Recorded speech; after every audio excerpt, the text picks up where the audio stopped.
Dans cette séance, nous allons calculer la limite de sinus x plus la partie entière de x sur x quand x tend vers 0. Donc, on a la fonction, nous pouvons poser f de x, c'est la fonction sinus x plus la partie entière, c'est-à-dire e de x, sur x. Donc, le domaine de définition, c'est que x doit être différent de 0. La question posée, c'est de calculer la limite de f de x en x est égal à 0. Donc, nous pouvons d'abord constater qu'on a sinus x sur x, c'est-à-dire nous pouvons par exemple euh, décomposer cette fonction en sinus x sur x plus la partie entière de x sur x. Et de constater que la limite de sinus x quand x tend vers 0 est égal à 1 et d'aller chercher la limite de la partie entière de x sur x. Et dans ce cas-là, nous pouvons penser par exemple à l'encadrement, c'est-à-dire nous pouvons partir de l'encadrement de x. On sait bien que x toujours est supérieur à la partie ou bien à sa partie entière et inférieur strictement à sa partie entière plus 1. Donc, par exemple, si on prend l'intervalle 0, 0, 1, donc tout élément x qui appartient à cet intervalle-là, c'est-à-dire à l'intervalle 0 fermé, 1 ouvert, qui s'écrit sous forme de 0, quelque chose, donc sa partie entière est égale à 0. Et toujours cet élément-là, x, est supérieur à la borne inférieure qui est 0 et inférieur à la borne supérieure qui est 1. Donc, dans ce cas-là, donc on a l'encadrement de x, mais ce qui nous concerne ici, c'est l'encadrement de la partie entière de x. Donc nous pouvons, de cet encadrement, retirer deux inégalités. La première, c'est que la partie entière est inférieure à x. Et la deuxième inégalité, c'est que x est inférieur strictement à la partie entière plus 1. Donc la partie entière de x est supérieure strictement à x moins 1. Et on obtient l'encadrement de la partie entière de x qui est compris strictement entre x moins 1 et o égale x. Dans ce cas-là, on va multiplier cet encadrement fois 1 sur x. Dans ce cas-là, on doit savoir le signe de x, car si x est positif, rien, donc l'ordre ne change pas.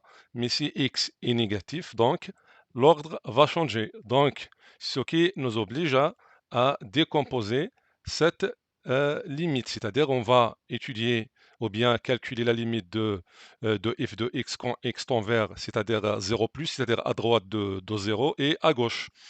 Donc si par exemple x tend vers 0 plus, c'est-à-dire x est situé plus proche de 0 mais de la part ou bien de la partie droite, dans ce cas-là, x est positif.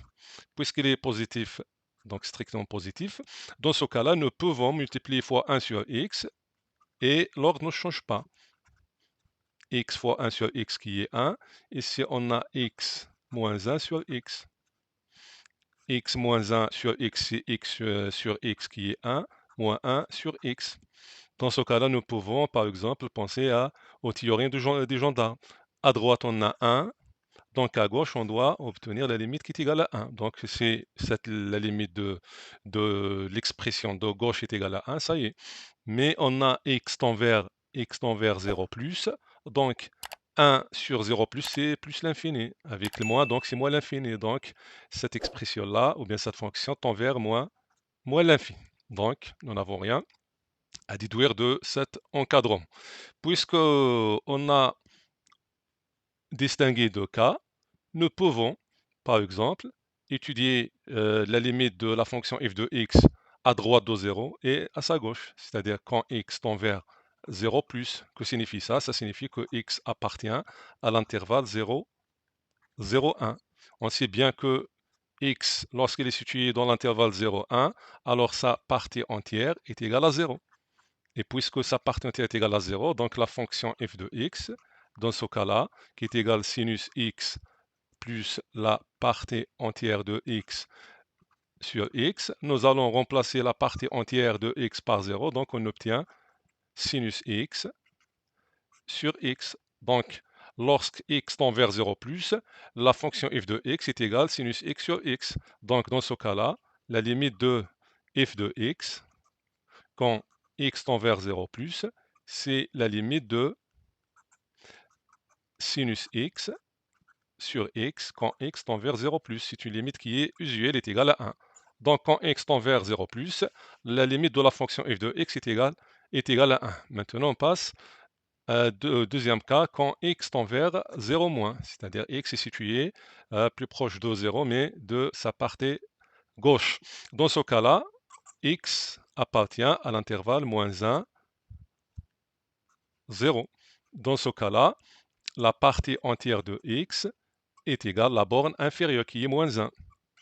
Alors, la limite, donc f de x, dans ce cas-là, qui est sinus x plus la partie entière de x divisé par x, on va remplacer la partie entière par moins 1, donc on obtient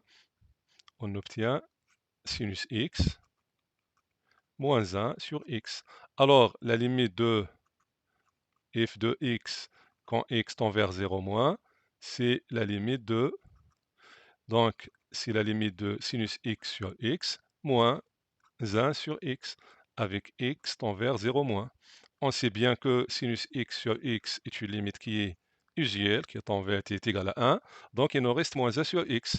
1 sur x, puisque x tend vers 0 moins, donc 1 sur x tend vers moins l'infini, avec le moins tend vers plus l'infini.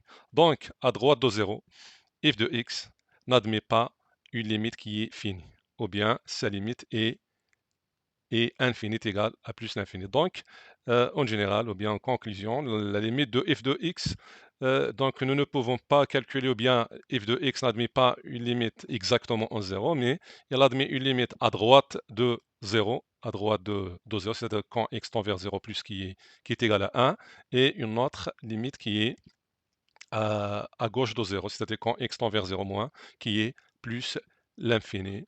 C'est comme ça, on est arrivé à la fin de cette séance. Assalamu alaikum.